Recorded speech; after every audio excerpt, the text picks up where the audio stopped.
나누도록 하겠습니다. 제목은 이제 말씀이 변하여 인데요. 네, 다들 잘 지내시죠? 어, 시험은 좀 끝났나요? 지난주 수요일인가 모의고사 있었던 것 같은데. 네, 아, 있었나요? 4학년만. 1학년들은 중간고사를 기간인 것 같은데. 그 예배 나오신 여러분들 환영합니다. 또 이 예배 가운데 주님의 은혜가 풍성하길 소망합니다. 오늘 말씀은 예수님께서 2장에서 물로 포도주를 변화시켰던 그 가나 지방에 다시 가서 일어났던 일이에요. 근데 그 전에 이제 살펴보고 싶은 말이 있는데, 예수님이 가나에 가기 전에 이런 말씀하세요. 선지자가 고향에서는 높임을 받지 못한다라고 얘기했는데, 예수님이 그러니까 이것도 지난주에 얘기했던, 잘 기억나지 않겠지만 지난주에 이런 말씀이 있었거든요. 넉 달이 지나야 추수할 때가 이르겠다. 그러니까 넉 달이 지나야, 그러니까 우리가 꽤 많이 준비되어야 결실이 있을 거다. 제자들이 예수님께 말하죠. 우리가 훈련도 많이 받고 말씀도 많이 받고 예수님과 오랫동안 동행해야 내가 뭔가 누군가를 구원해 줄 수 있는, 복음을 전할 수 있는 사람이 되지 않겠느냐, 이런 말처럼 이 말도 이제 그런 속담이에요. 그러니까 선지자가 고향에는 높임을 받지 못한다라고 하는 그런 속담이 있어요. 그 지역에 있는 사람들, 내가 어떻게 자라났는지 알고, 내가 어렸을 때 어떻게 행동했는지 알고, 내가 어떤 아이였는지 아는데, 그런 사람이 커서 인식을 바꾸기 많이 힘들다라고 하는 거죠. 예수님은 이 속담을 얘기한 거는, 내가 고향에서 지금 높임을 받지 못하지만 높임을 받으려고 가는 거다, 이렇게 얘기하는 것이 아니라, 이제 높임을 받지 못한다 하더라도 괜찮다라는 것을 이야기하시는 거예요. 내가 어떤 평가를 받던, 어떤 인정을 받던 상관없이 나는 내 할 일을 한다. 영혼에 대한 갈망이죠. 어떤 반응이 있던 나는 내 할 일을 이제 한다라는 겁니다. 그러니까 우리가 사실 이런 말을, 이런 속담 같은 거 있잖아요. 뭐 될 놈은 되고, 뭐 세상에 이제 이런 종류의 말들로 나를 이제 제한 두지 말라고 하시는 거예요. 나는 그냥 뭐 쟤는 뭐 좋은 가정에 태어났으니까, 아니면 나는 뭐 이런 환경에 살아가니까 라는 것으로 특별한 제한을 두지 말라라는 거예요. 그럼에도 불구하고 하라라고 이제 이야기하셨던 거예요. 그런 이야기를 하면서 내 속에 있는 핑계거리를 자꾸 없애가고, 그것을 역설적으로 넘어서는 존재가 되길 바라시는 거죠. 그런 배경 속에서 이제 45절에 네, 이거 35절이 아니고 45절인데, 이제 갈릴리로 다시 돌아가요. 이 장에 있었던 갈릴리로 다시 돌아가는데, 갈릴리 사람들이 예수님을 영접했다라고 이야기하는데, 이 영접은 영접했고 이제 영접 예수 그리스도를 영접하고 그 믿음을 받아들였다 하고는 그런 영접이 아니라, 구주로 맞아들였다는 영접이 아니라 그냥 이제 환영했다라는 거예요. 환영. 제가 여러분 환영하듯이 이제 환영을 했다라는 건데, 그 지지난주에 와 지난주의 본문들은 사마리아 사람들은 예수님의 말씀을 듣고 구주로 고백했죠. 근데 고향 사람들은 단지 이제 영접했을 뿐이에요. 그러니까 예수님을 환영한 거지. 그러니까 고향으로 갔다라는 것은, 이 말씀을 앞에 두고 고향으로 갔다라는 것은 특별한 얘기를 하시려고 하는 거죠. 오늘 그 특별한 얘기의 배경이 46절에 자세히 설명되어 있는데, 가나에 이르시니 전에 물로 포도주를 만드신 곳이라 라고 이야기를 합니다. 근데 이제 한 사람을 만나죠. 왕의 신하. 그러니까 그때 당시에 왕은 헤롯 아그리빠라고 해서 이스라엘 사람이 아니었어요. 그 다른 지역 사람이었는데 이제 외국인이었던 거죠. 외국인이 이스라엘의 왕으로 있었고, 그 왕의 한 신하, 아마도 이제 외국인이었을 거예요. 그러니까 그 외국인의 아들이 가버나움에서 병들었다라고 이야기를 하고 있습니다. 처음에 보여줬던 이제 가나 혼인잔치 기념교회고, 여기 잘 보이진 않겠지만 위에 가나라는 지역이 있죠. 그 오른쪽 위에 보면 가버나움이라는 지역이 있는데, 이게 갈릴리 호수고, 그러니까 가버나움에서 가서 가버나움에서 병들었는데 여기 보면 이게 하루길 정도 되는 거리예요. 그러니까 아들이 하루길 정도 되는 거리에 갔다라는 말은 적어도 이제 어린 애는 아닌 거죠. 이제 뭐 청년쯤 되는 건데 그 청년이 가버나움에 가서 죽을 병에 걸렸다. 내 아들이 병을 고쳐줘서 하니 그가 거의 죽게 되었습니다. 이렇게 이야기를 하는 거예요. 그럼 가나라는 지역, 그러니까 바로 이 장에서 예수님은 이제 기적을 맨 처음에 보이셨거든요. 근데 그 기적이 누구에게 보이셨냐면 하인들과 제자들이었죠. 그럼 그 하인들과 제자들이 그 놀라운 기적을 보고 말을 하지 않았을까요? 그러니까 그 지역에서 예수님을 어떻게 평가하느냐면 예수님이 이제 기적을 일으키실 분으로 이제 생각되어지는 거죠. 그러니까 예수님이 다시 왔을 때 그 기적을 다시 이루어 주시길, 내 아들의 병을 고쳐 주시길 기대하는 마음으로 남들과 똑같은 마음으로 그것을 기대하면서 예수님에게 갔던 거예요. 예수님은 이제 그런 기적을 이전에 일으켰으니까 충분히 그렇게 하실 수 있으니까 내 아들을 좀 살려달라 이렇게 이야기를 하는 거죠. 근데 예수님은 굉장히 이 사람의 대답에 내 아들 좀 살려달라는 대답에 아주 냉담하게 대답합니다. 너희는 표적과 기적을 보지 못하면 도무지 믿지 아니하리라. 제 아들이 아프다라고 이야기하는데 이렇게 말씀하세요. 물론 너희는 이라고 하는 너희는 그 아들을 살려달라고 하는 그 사람도 포함되겠지만 그 지역에 있는 사람들, 그러니까 예수님이 기적을 일으키는 사람으로 생각되고 보아지는 그 너희들인 거죠. 그러니까 왕의 신하에 대한 말일 뿐더러 말을 포함하지만 이것뿐만 아니라 이제 이 동네에 있는 기적을 보고 환대하는 수준에 그친, 그러니까 환대만 한, 주님이라고 고백하지 못하고 환대만 한 너희들을 이야기한 거예요. 그러니까 기적을 보고 또 다른 기적만 기다리는 사람들을 이야기하는 거죠. 여러분, 우리가 기적을 봤다면, 놀라운 기적을 봤다면 그 기적이 다시 이루어지길 기대하는 것보다 그 기적을 이룬 분에게 집중해야 되는 거죠. 기적을 왜 일으켰는지, 기적이 뭘 전하려고 하는지, 기적이 우리의 삶에 어떠한 역할을 할 수 있는지 그것을 바라봐야 되는데, 저도 기적이라는 것은 무에서 유를 창조한 거잖아요. 원래 우리가 생각할 수 없던 그 이상의 세계에서 새로운 것을 창조해냈으면 그 새로운 것을 창조해낸 그분이 내 삶에 절망하고 좌절하고 때로는 걱정뿐인 무라고 느껴지는 내 삶에 새로운 희망, 유를 창조할 수 있는 분이잖아요. 그러면 그분께로 가야 되는데 기적에 집중했다라는 거예요. 여러분, 없는 것을 있게 하신 그분이라면 사실 내 삶에 꽤 많은 부분을 해결할 수 있거든요. 내 삶에 우리도 맨 처음 찬양하기 전에 필요한 것들에 대해서 이야기했잖아요. 우리의 필요한 것들이 세부 항목별로 엄청나게 많이 있는데 그것을 정말로 나는 무라고 느끼는 그분을 유라고 바꿀 수 있는 그분이라면 그분께 가야 되는 거예요. 그리고 그분이 유로 해줄 수 있다면 나의 정말로 내가 필요한 것들을 채워줄 수 있는 그분이겠죠. 그러니까 우리는 어떤 기적이 일어나느냐가 아니라 어떤 기적을 일으킬 수 있느냐를 하시는 그분께 가야 된다라고 이야기하는 거예요. 물론 우리가 기적만 쫓아가는 사람이 되지 말아야 되겠죠. 이 말이 이해가 되잖아요. 우리가 뭔가 상이 있어서 예수님을 쫓고 뭔가 얻을 거리가 있어서 내가 예수님 열심히 믿으면 뭐 잘 풀리고 성적도 높아지고 나에게 뭐 필요한 재산도 늘어나서 뭐 그런 부분도 있겠지만, 물론 이런 부분도 이해가 되지만 지금 왕의 신하의 애가 지금 죽어가고 있는데 이런 대답은 너무나도 이제 좀 섭섭한 거죠. 예수님의 대답이 너무나 안타깝고 섭섭하게 느껴질 정도입니다. 여러분, 우리에게는 이런 말들보다 신하의 이 말이 훨씬 더 많이 와닿죠. 신하가 이르되 주여 내 아이가 죽기 전에 내려오소서. 그럼 이게 얼마나 이 절절한 말입니까? 이런 말이죠. 예수님, 지금은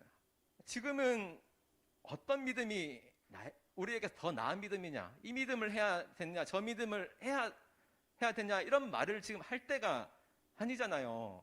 지금 내 아들이 죽게 생겼는데 뭐라도 좀 해 주십시오. 나에겐 단지 내 아들이 살아나는 그 기적이 필요할 뿐입니다. 지금 이것만 얘기하는 거잖아요. 지금 내 아들이 죽게 생겼는데 이게 얼마나 절절한 표현이에요. 우리에게는 이런 표현이 훨씬 더 이제 와 닿죠. 근데 우리가 이 말을 가만히 들여다보면 이 아들이 죽게 생긴 이 초조함 속에 예수님의 크기가 예수님이 엄청나게 작아지게 돼요. 어떤 말이냐면 이 말은 사실 예수님을 좀 초라하게 만드는 말이거든요. 그러니까 이 초조함 속에 아들이 죽게 생겼다는 그 초조함 속에 신하가 기대하는 예수님은 어떤 예수님이죠? 신하가 기대하는 예수님은 내 아이가 죽기 전에는 필요한 예수님이죠. 내 아들이 죽기 전에는 예수님이 중요한 거예요. 내 아들이 죽기 전에는 예수님이 뭔가 할 수 있는 거예요. 그러니까 내가 생각하는 그 기적 안에 예수님을 잡아 넣어버리는 거죠. 내가 생각하는 그것만 예수님이 할 수 있을 거라고. 그러니까 내 아이가 죽어버린 이후에는 예수님은 필요 없는 존재인 거였어요. 그러니까 우리 아들이 죽기 전에 오셔야 의미가 있는 그분. 그러니까 내가 기적에 초조함에 사로잡히게 되면은 예수님은 그저 병 고치는 예수님일 뿐이지 죽은 자를 살리는 예수님은 아니었던 거예요. 여러분, 우리가 초조해지면, 우리의 마음이 초조해지면 우리의 시선이 엄청나게 작아져요. 이거 아니면 안 돼. 내 인생에 이걸로만 길이 있어 라는 것으로, 여러분, 하나님께서 수많은 길을 만드실 수 있는데, 수많은 우리의 인생의 길을, 여정을 가져가실 수 있는데, 내가 생각하기엔 꼭 이것만이 내 인생의 성공을, 내 인생에 필요한 것처럼 느껴지며 하나님을 찾을 때가 있잖아요. 이것만이, 이게 나를 위한 길이라고. 이거 아니면 안 된다고. 여러분, 우리가 초조해지면 하나님을 이렇게 만들 수가 있다라는 거예요. 하나님을 안다라고 얘기하는 우리들도 하나님을, 또 예수님을 내 인생 가운데 별거 아닌 존재로 만들 수 있죠. 이거 아니면 내 인생이 안 풀릴 것 같은 하나님으로 만들 때가 있다라는 거예요. 여러분, 물론 초조함과 긴박함에 사로잡히면 사로잡힐 수밖에 없지만 우리가 이렇게 안 되려고, 시선이 안 좁아지게 하려고 노력해야 되는 거예요. 우리는 자주 이처럼 우리의 상황 안에, 내 상황 안에 예수님을 집어넣곤 합니다. 그 어떤 말이냐면, 기도할 때도 얘기했지만, 내 상황보다 훨씬 크신, 내 감정보다 훨씬 크신 예수님을 생각하면 예수님이 내 감정을 잡아주시죠. 하지만 내 감정이 훨씬 더 커요. 초조하고 훨씬 더 불안해요. 예수님이 내 안에 들어와도 예수님이 내 초조함을 없애주지를 못하는 거예요. 예수님이 너무 작으니까. 기적보다 작은 예수님이 된 거예요.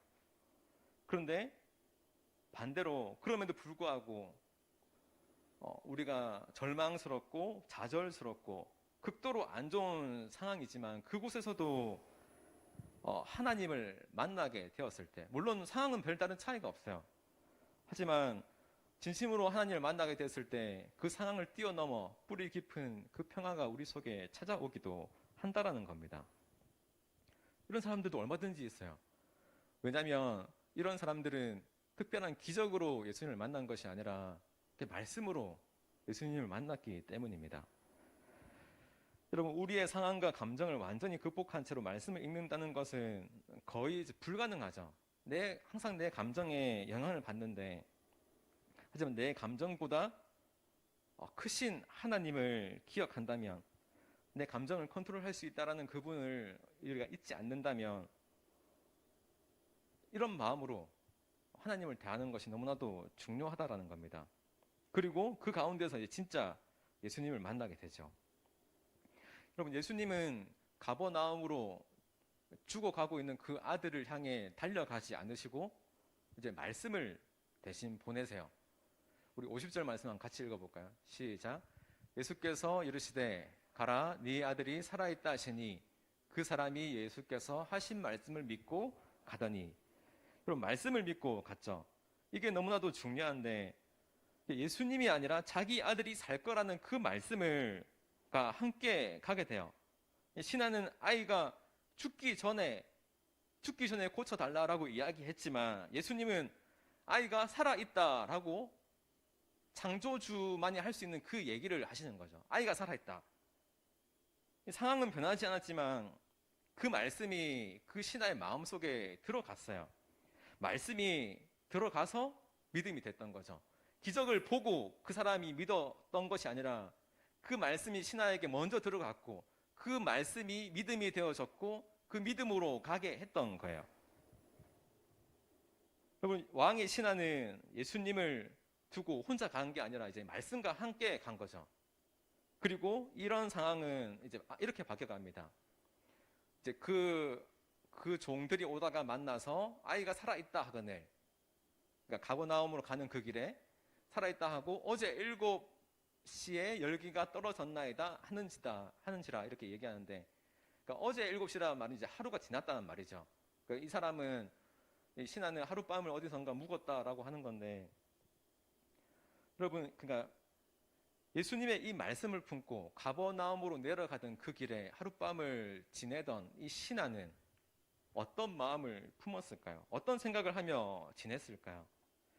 여러분, 이 신하는 다른 어떤 것보다 너의 아들이 살아있다, 너의 아들이 살아있다, 이 말씀이 정말로 사실이기를 고대하는 마음으로, 내 아들이 진짜로 이 말씀대로 살아있길 고대하는 마음으로 그 하루를 보냈을 거예요. 그 마음만 가득 차기를, 내 속에 있는 어떠한 두려움과 염려가 조금이라도 들어오면 그걸 자꾸 밀어내듯이 내 아이가 살아있다, 내 아이가 살아있다, 그 말만은 기억하며 자기 스스로에게 계속 말했을 거예요. 다른 어떤 말씀도 나에게 들어오지 않게. 여러분, 내가 정말로 절망 가운데 있을 때, 내가 정말로 잃을 게 없다라고 생각할 때, 내가 더 이상 잃을 게 뭐가 있어? 내 인생이 완전히 절벽 끝에 있는데 내가 붙들 수 있는 게 오직 하나 있다라면 이 말씀 하나인데라는 그 심정으로 이제 그렇게 말씀을 붙잡는 거죠. 그리고 그런 마음으로 믿음으로 걸으려고 했을 거야. 우리 속에도 똑같이 이런 상황들이 오잖아요. 두려움과 의심 때문에 하나님이 너무나도 쪼그라져 가지고 이거 들어주지 않으면 내 인생에 길이 없습니다라고 하는 그런 심정으로 있을 때 주님이 하신 그 말씀 하나 붙잡고 이제 그런 것들을, 두려움을, 의심을 다 밀어내잖아요. 그럼 지난주에 예수님과 사마리아 여인을 통해서 어떤 일이 있었냐면은 예배의 장소에 대해서 이제 해결이 됐죠. 예배 장소가 완전히 제한이 벗어났는데 이제는 새로운 걸 보여주세요. 치유는 직접 안수하며 기도하지 않아도, 예수님께서 직접 뭐 침을 흙으로 옮겨가가지고 뭐 바르지 않아도, 직접 터치가 없어도 말씀으로 치유가 이루어진다는 것을 이제 이야기해 주시는 거죠. 그러니까 말씀보다 말씀이 기적을 훨씬 더 앞서는 거예요. 기적이 더 위대한 것이 아니라 말씀이 더 위대하다라고 하는 것을 이야기해 주는 거죠. 기적에 대한 감동으로 내가 뭔가 믿어지는 것이 아니라, 그러니까 말씀과 그 말씀의 주인이신 예수님에 대한 믿음으로 그 기적이 일어나는 것을 보게 되는 거죠. 그분을 믿음으로써 말씀이 기적이 되는 것을 경험하게 된다는 거예요.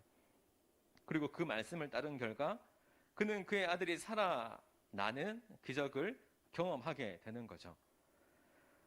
여러분, 그러니까 이 사람에게 기적이 먼저였다면, 기적이 일어나고 아이가 치유되는 것을 보고 자신이 믿음이 생겼다면 그는 여전히 기적을 기다리는 사람으로 있을 거예요. 내 삶에 기적이 없으면 예수님도 없는 거죠. 하지만 말씀이 믿음이 됐고 그 믿음이 기적으로 된 사람은 이제는 다른 경험을 하게 돼요. 어떤 경험이냐면 기적을 기다리는 사람이 아니에요. 말씀을 기억하는 사람이 된 거지. 우리 고1쯤 되면 적어도 하나 정도씩은 자기가 기억하고 있는 말씀이 있을 거예요. 뭐 많이 없어도 상관없어요. 단 하나라도 충분한데 그 말씀이 진짜 내 마음속에 새겨진 말씀이라면, 그 말씀이 진짜 이루어진 것을 본 친구라면 그 말씀은 이제 하나의 말씀이 아니라 또 다른 말씀으로 우리를 인도하게 되죠. 그 하나의 말씀이라도 우리 속에 살아있다면, 그러니까 예수님이 너의 아들이 살아있다 라고 말씀하셨던 그 말씀인 이제는 그 말씀만 기다리고 예수님께서 다른 말씀을 해주시길 계속 기다리는 그런 사람이 아니라 이제는 기적이 없어도 내가 절망 가운데서도 그걸 기억하는 거예요. 그 말씀을 기억하는 거예요. 내가 그렇게 예수님 찾을 때 주님께서 해주신 그 말씀이 있었지. 내가 그렇게 지금 내가 절망하고 있는데, 내가 지금 좌절하고 있는데, 이전에 나를 살려줬던 그 말씀이 기억나는 거예요. 이제는 기적으로 사는 사람이 아니라 말씀으로 살아가게 되는 사람이 되는 거죠. 여러분, 사도 바울이 이런 말 했잖아요. 믿음으로 믿음에 이르게 하신다.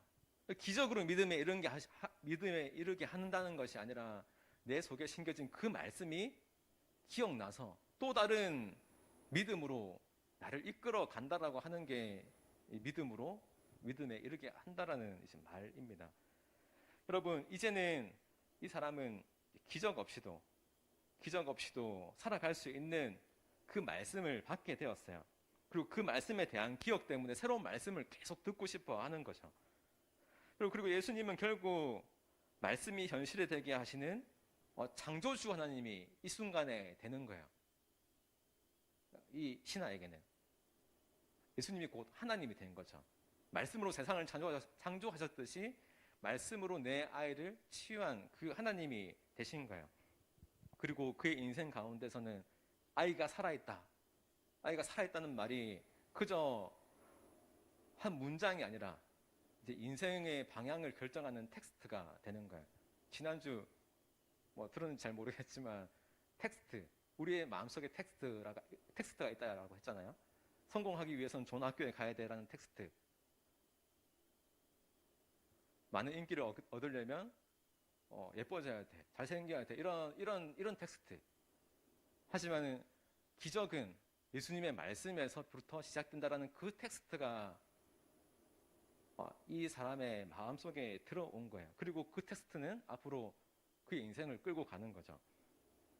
여러분, 그래서 이제는 기적 없이도 말씀과 함께 움직이면 된다라는 그 사실을 이 사람은 알게 됐어요. 이게 회심이죠. 내 마음이 변했던 거예요. 내 마음이 변해서 결국 어디까지 갔냐면 말씀으로 말씀에 이르게 하는, 말씀으로 믿음에 이르게 하는 그 영역까지 가게 된 거죠. 여러분, 이 예수님의 갈릴리의 두 번째 기적은 첫 번째 기적과 똑같은 것을 사실 이야기하고 있어요. 54절 읽고 마칠 텐데 같이 한번 읽어볼까요? 시작. 이것은 예수께서 유대에서 갈릴리로 오신 후에 행하신 두 번째 표적이니라. 여러분, 기적을 봤기 때문에 믿음이 생기는 것이 아니라 말씀이 내 안에서 믿어짐으로 기적을 보게 되는 거죠. 가나에 이미 놀라운 기적들이 이미 있었지만 그 기적을 보고 믿은 것은 제자와 하인들 뿐이었어요. 유대인은 없었어요.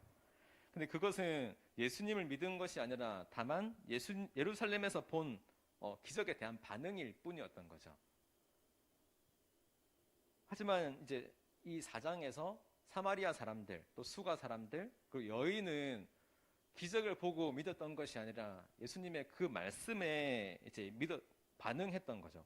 그 말씀의 세상의 구주로 예수님을 인정했습니다.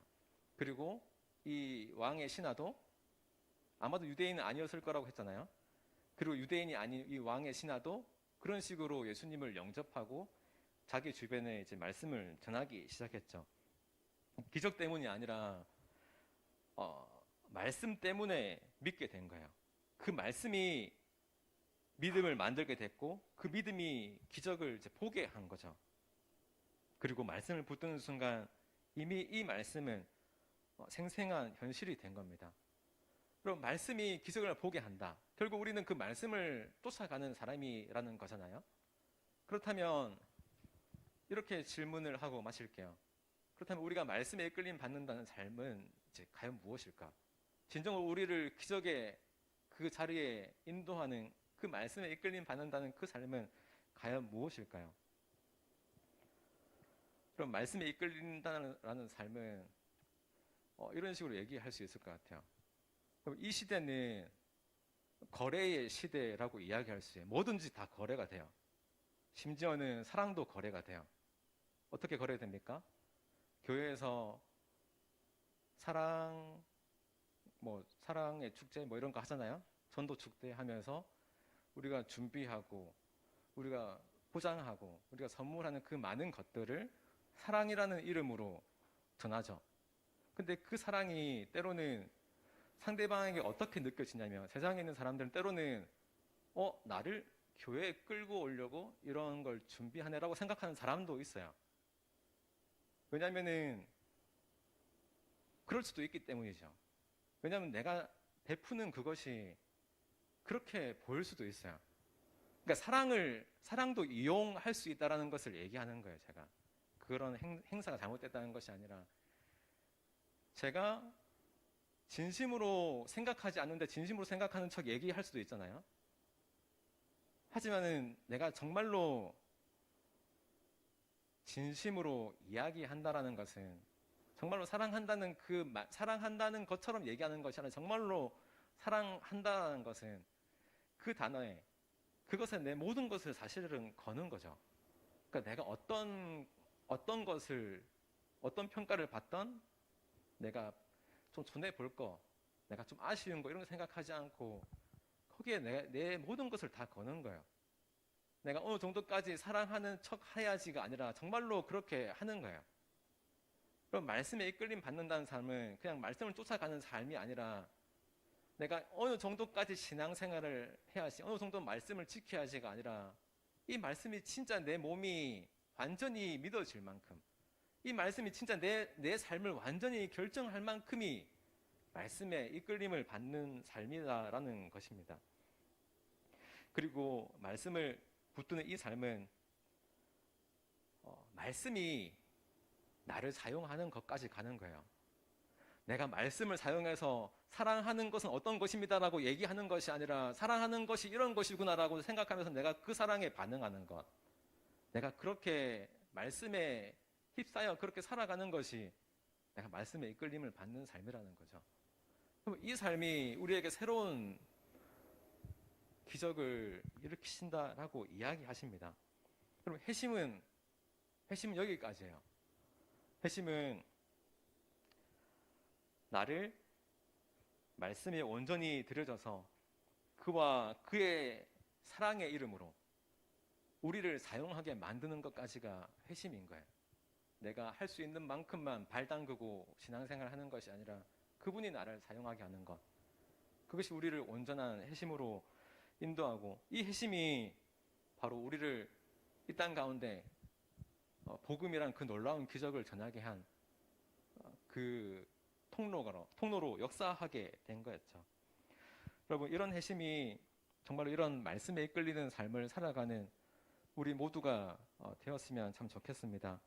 그리고 이 말씀에 이끌림 받는 그 삶 가운데 무엇보다 우리가 기적을 쫓아가는 삶이 아니라 그 말씀이 곧 기적으로 이끌어가는 그런 삶을 살아가는 말씀에 맡기는 우리 모든 구동부가 되길 소망합니다. 우리 찬양하고 기도하겠습니다.